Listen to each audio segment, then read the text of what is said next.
it is really trying to provide an alternative to platformization, one of the bigger issues at the moment we feel in the world.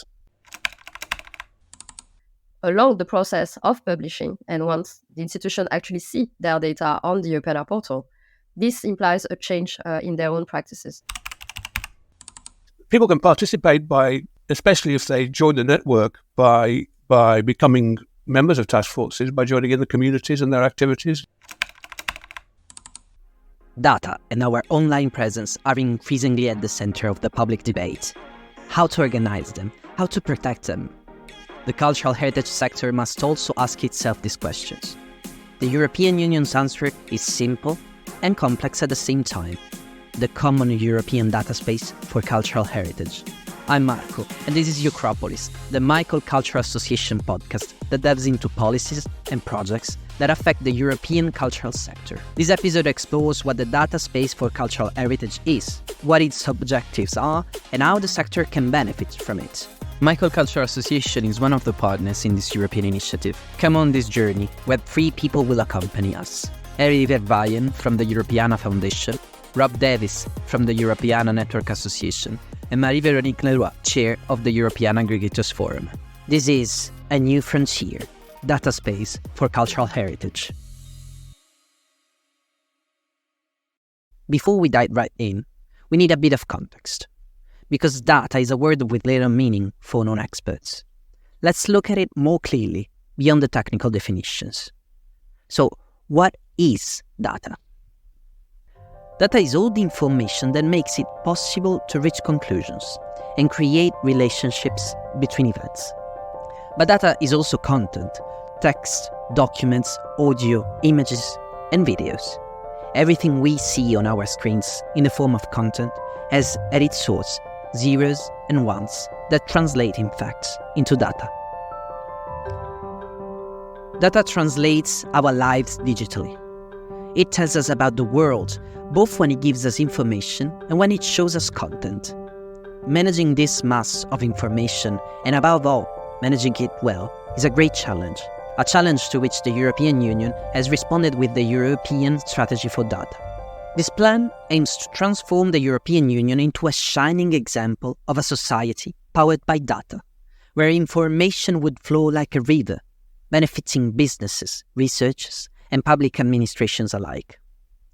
This grand vision aimed to make the EU an attractive, secure, and dynamic data economy.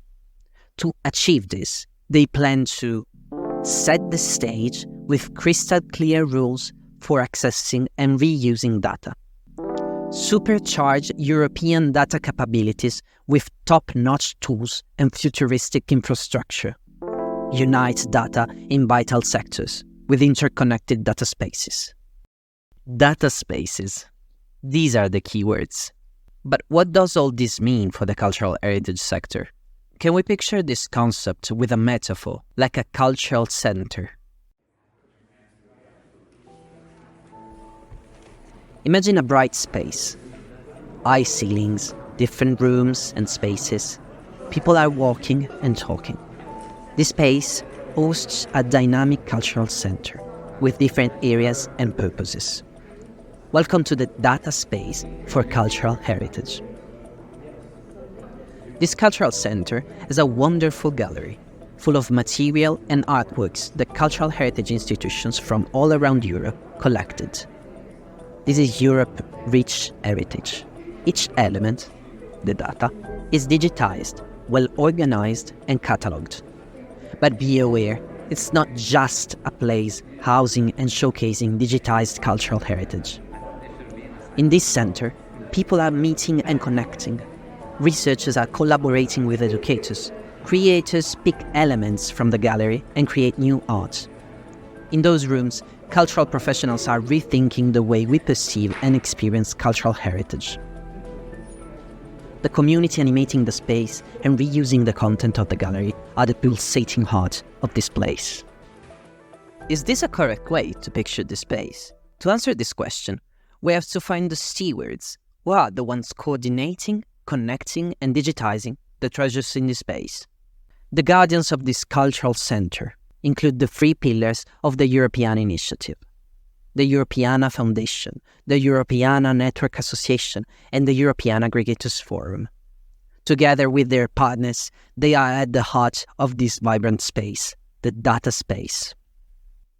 What is a data space for cultural heritage? It is an infrastructure. When we talk about infrastructure, it's both hard and soft components. So it's got technology and software, but also it has protocols and people, humans in the infrastructure. This is Marie-Verwayen, director at the Europeana Foundation. The Europeana Foundation is the leader of the consortium creating the data space. We asked him to explore the concept of data space in simple words.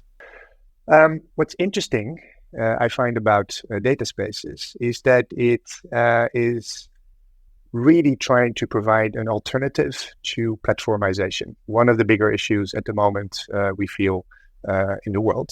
So what's platformization?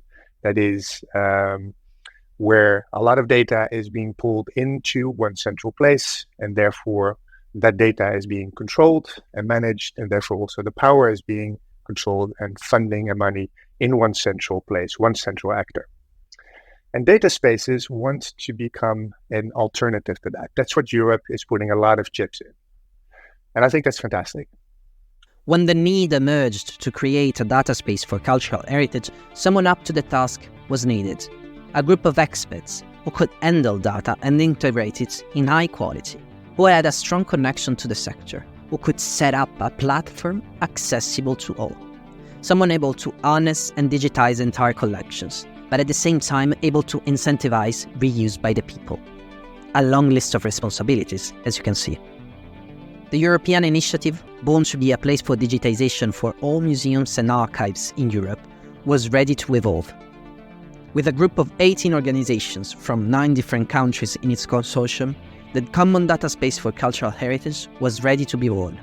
Michael Cultural Association is one of the members of this consortium, in its capacity of Museu, an aggregator for museums' collections. Don't worry, we are going to delve into the concept of aggregators later. There are 3 defining characteristics of the data space. The first one is it tries to solve an issue of control and responsibility. That means that the people who have data, cultural heritage institutions, for example, that's where we want to have them have control over what can be done and not done with the data. So that's the first one. The second one is that a data space tries to solve issues around ownership and decision-making. So that's why, by design, explicitly, data spaces are decentralized. It's also about how governance is being decentralized and how we develop protocols and decisions.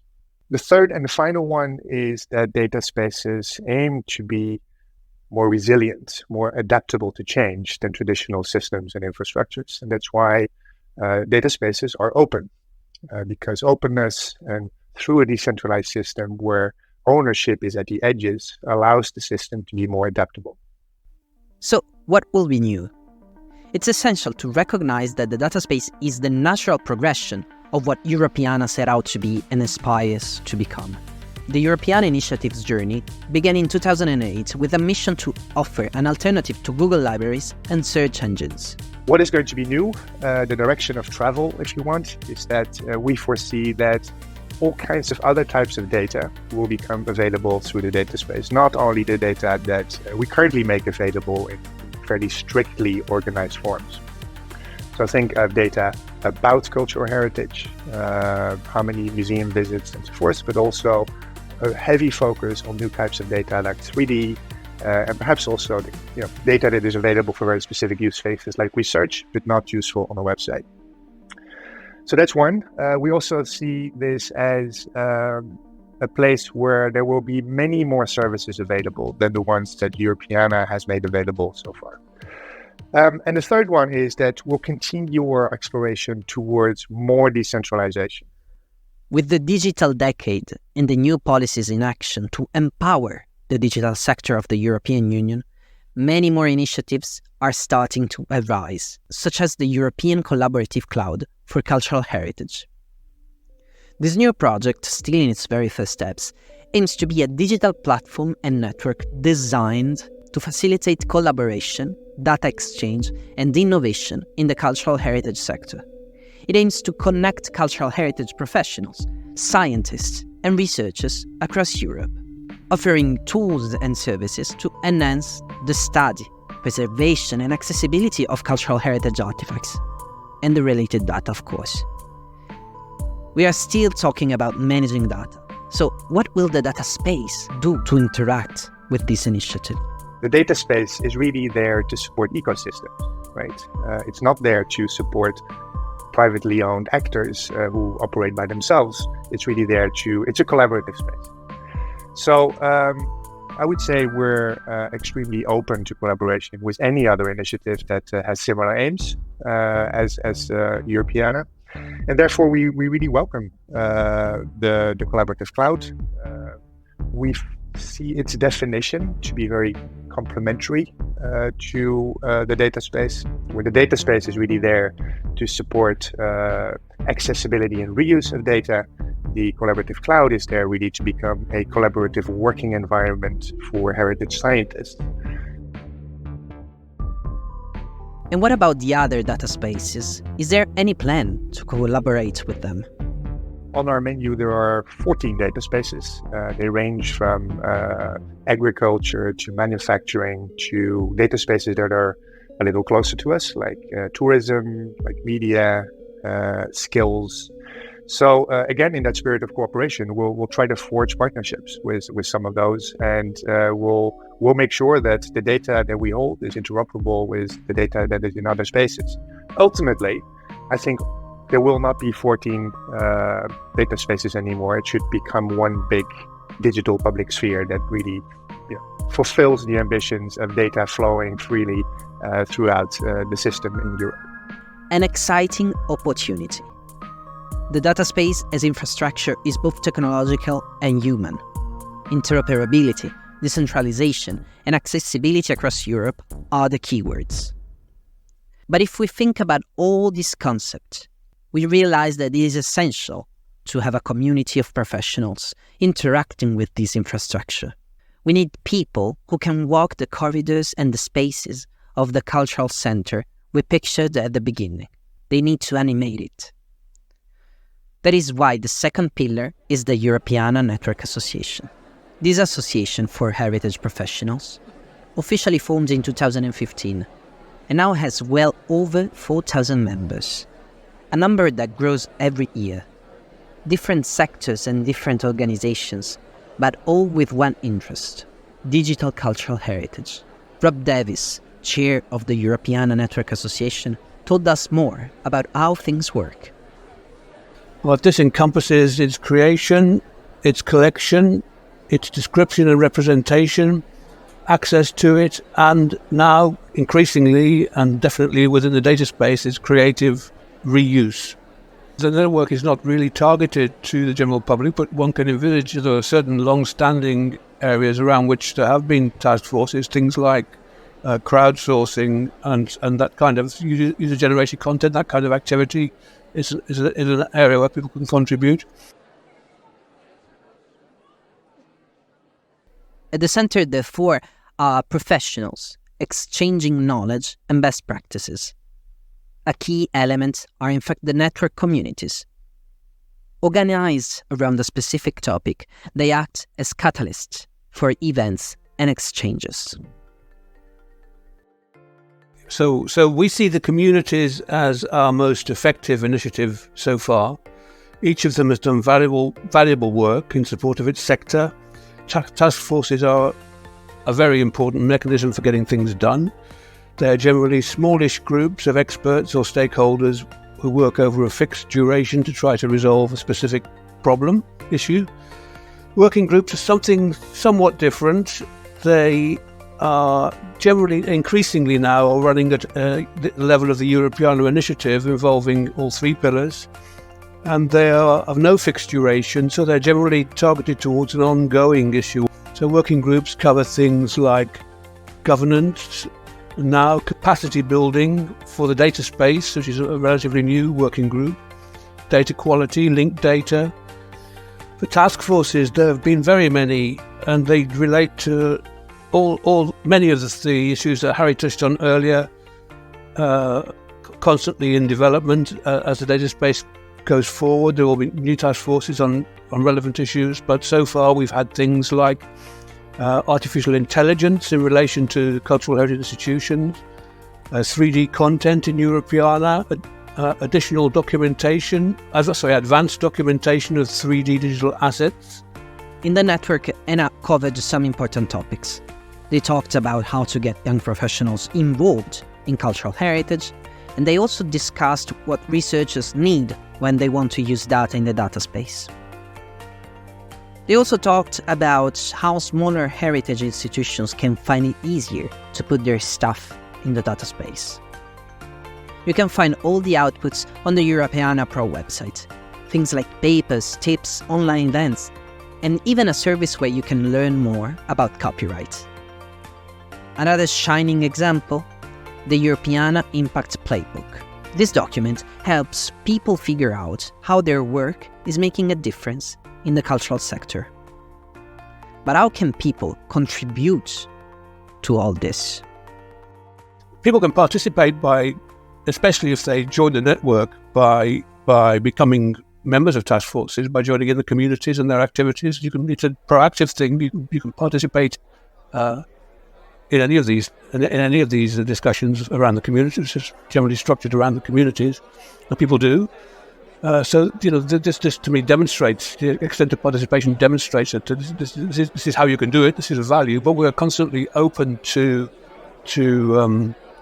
extending the means of participation. And at risk of going on to your next question around challenges, I perhaps should mention a new initiative that we have coming up now, which is the intent to establish country groups working, bringing together members of our members' council and the national aggregators to raise awareness and to advocate on behalf of the data space, bottom up, as it were, at country level, both in a strategic way.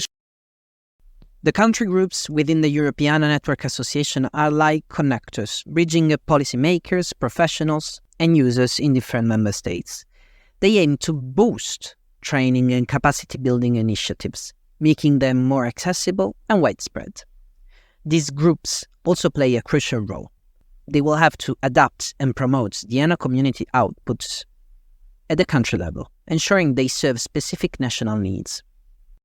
And we think now deepening the valuable work we do across Europe, between countries, at country level, deepening that now is the next step for us, and is essential, really, I think, to enable people to grasp what the data space is, in their own terms.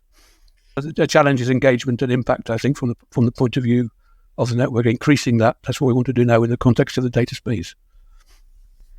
Thank you, Rob. Engagement and impact. Words that have important consequences. But to unlock these consequences, you need a connector between the institutions and the data space. You need a bridge. The Europeana Aggregators Forum is that bridge. It is constituted by a network of 40 accredited aggregators. Marie-Véronique Leroi, chair of the Europeana Aggregators Forum from the French Ministry of Culture, told us a bit more about it. So the accreditation is actually the kind of level of trust, saying that they are part of the community and the network of the aggregators. So there are domain, national, regional, and thematic aggregators. And these aggregators are themselves relying on a network of 40,000 institutions.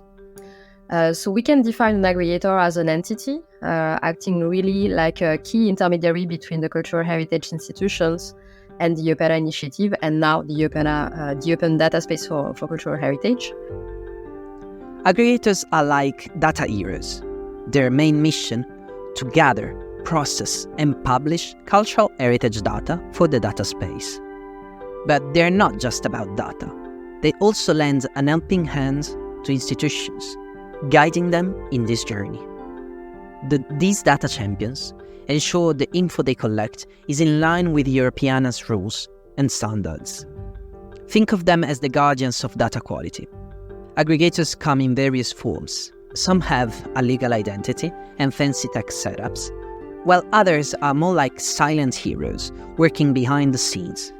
We even have dark aggregators whose spotlight shines on the Open Up portal. But then you can see the diversity of the aggregators, but they are all serving the same goals, and they are all having some other connects activities like webinars, editorial collection, thematic collections, events, training. Those are some of some example of activities carried out by the aggregators to support the cultural heritage institutions in publishing their content.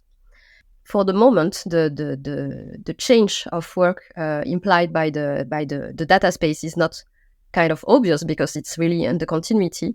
But we can really see that the aggregators will be at the heart really of the data space.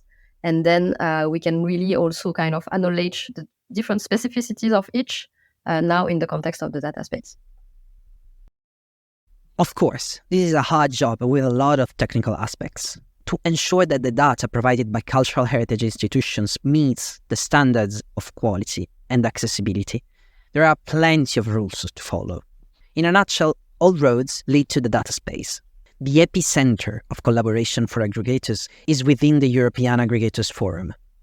So despite using different workflows and tools, they share a common mission: publishing data to Europeana and now the data space. To make this happen, they must align with the Europeana publishing framework. As they work their magic, the aim is to ensure data richness and usefulness within the data space.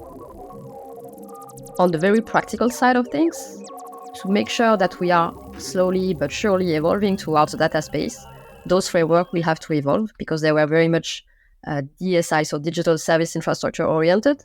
And now to move and to be really, like Harry mentioned it, a data space, so a space where you found data, these frameworks have to evolve. And if those framework evolves, then the aggregators will have to implement those and then to make their own workflows and processes to evolve. So having the possibility to have the richer data with the richer expression, that would really provide a great added value to the data space. And also it will allow further reuse because it's not just about making the data visible, you are basically allowing other domain, other data spaces to reuse this data. I mentioned also the Solid Task Force, which is also exploring other ways of keeping the data at source, basically in the same objective of process the least the data so that actually the data as it is produced by the cultural heritage institution could end up directly in the data space, but still be interoperable with some enrichments, but without reducing its quality. The technical role is unavoidable, but it's also a kind of nice pretext to make sure that the cultural heritage sector really sees the stake. In some cases, some institutions don't properly estimate the value of the collections that they have. They say maybe it won't be relevant for a European portal. The aggregators, they really play a key role in this kind of realization. And then it's also kind of make a change in the practices of the professional from the institutions, because along the process of publishing, and once the institution actually see their data on the Europeana portal, this implies a change in their own practices. Aggregators do have a technical and technological role, but their activities go beyond the technical aspects, as they lead a set of actions to inform CHIs, raise awareness on the stakes of digitization, but also the modalities to publish, promote, and use these digital collections. Aggregators devote a great part of their activity for capacity building and the coordination of workshops and trainings in the framework of the Europeana Initiative and the Data Space for Cultural Heritage, but also related projects.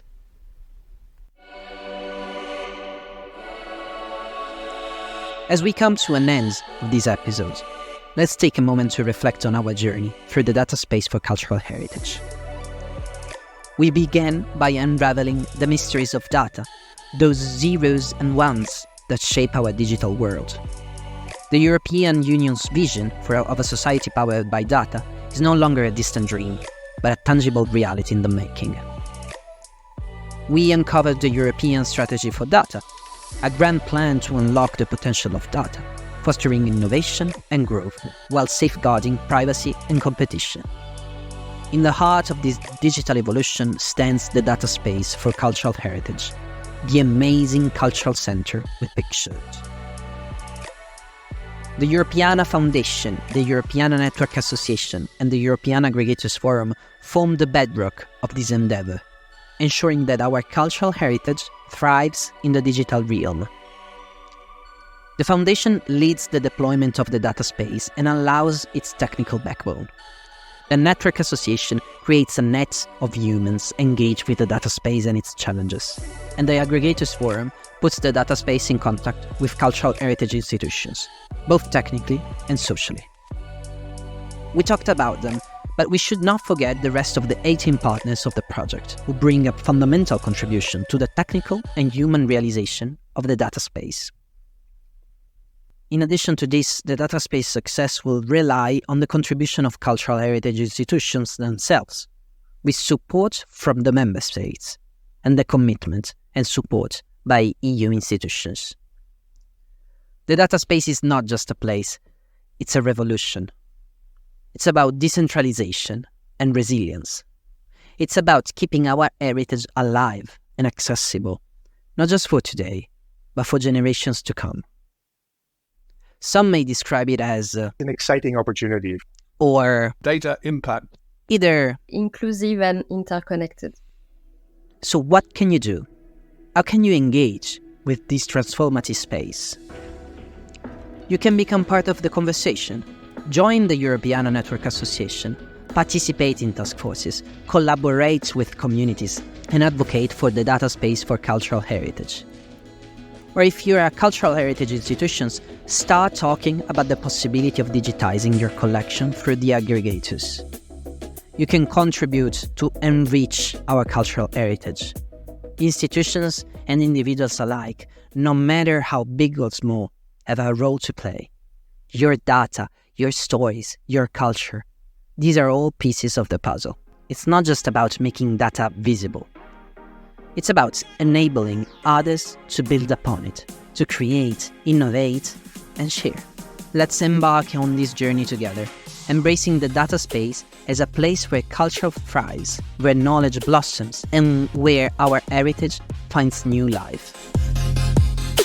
Thank you for joining us on this exploration of a new frontier, data space for cultural heritage.